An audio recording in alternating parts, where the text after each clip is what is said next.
پورے مکے والے ہر سرحد پر نگرانی رکھے ہوئے تھے کہ کوئی بھی مکہ سے بھاگ کر جاتا ہے کہ مدینے کی طرف، اور کوئی جاتا ہوا نظر آ جاتا تو سارا مکہ اس کے اوپر ٹوٹ پڑتا، اس کی موب لنچنگ ہوتی تھی۔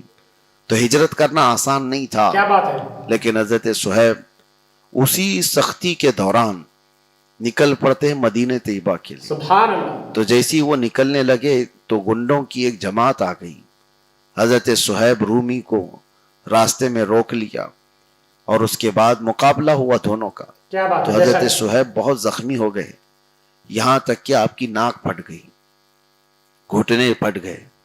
اس کے بعد آپ نے کہا تم چاہے میری جان لے لو کیا بات ہے، لیکن میں مکہ واپس تو نہیں جاتا۔ ہاں ایک اور بات ہے کہ تم سب مال کے پجاری ہو، میرا جتنا مال ہے جائیداد ہے مکہ میں، چاہو تو تم لے لو۔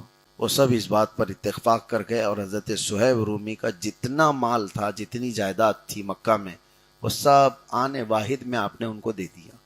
صرف ان کو مدینے جانا تھا، اس لیے انہوں نے اپنا سارا گھر بار مال دولت جتنا جمع کیا تھا وہ سب سپرد کر دیا، سوائے ان کے جسم پر کپڑے جو موجود تھے کچھ بھی نہیں تھا، وہ بھی پوری طرح سے پھٹ چکے تھے۔ جو لڑائیاں ہوئی اس میں سب کپڑے بھی پھٹے ہوئے تھے۔ اسی حالت میں وہ جانے لگے، مکہ مکرمہ سے ایک چیز بھی ان کو اٹھانے نہیں دیا گیا، اور ظاہر سی بات ہے اس وقت سفر کے لیے بھی آپ کے پاس کوئی چیز نہیں تھی، تو تقریباً 9 دن کا سفر تھا۔ کبھی وہ راستہ اگر آپ دیکھیں جو مکہ سے مدینے جاتا ہے پورا پہاڑیوں سے بھرا ہوا ہے۔ سبحان اللہ، کیا بات ہے۔ سعودی عرب میں تقریباً 20 لاکھ پہاڑیاں ہیں اور کوئی راستہ آپ کو سیدھا نہیں ملے گا۔ ان راستوں سے وہ چل کر کے جایا کرتے تھے جو پتھر والے پہاڑ ہیں، ایسا نہیں کہ بیچ میں کوئی جنگلات ہوں، ہریالی ہو کہ آدمی کہیں بیٹھ جائے اور پھل فروٹ کھا لے۔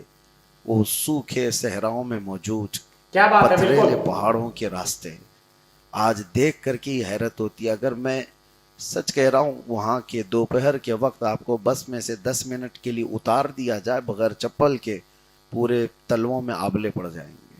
آج کے زمانے کی بات کر رہا ہوں، وہاں 50 ڈگری سے زیادہ کی گرمی ہوتی ہے۔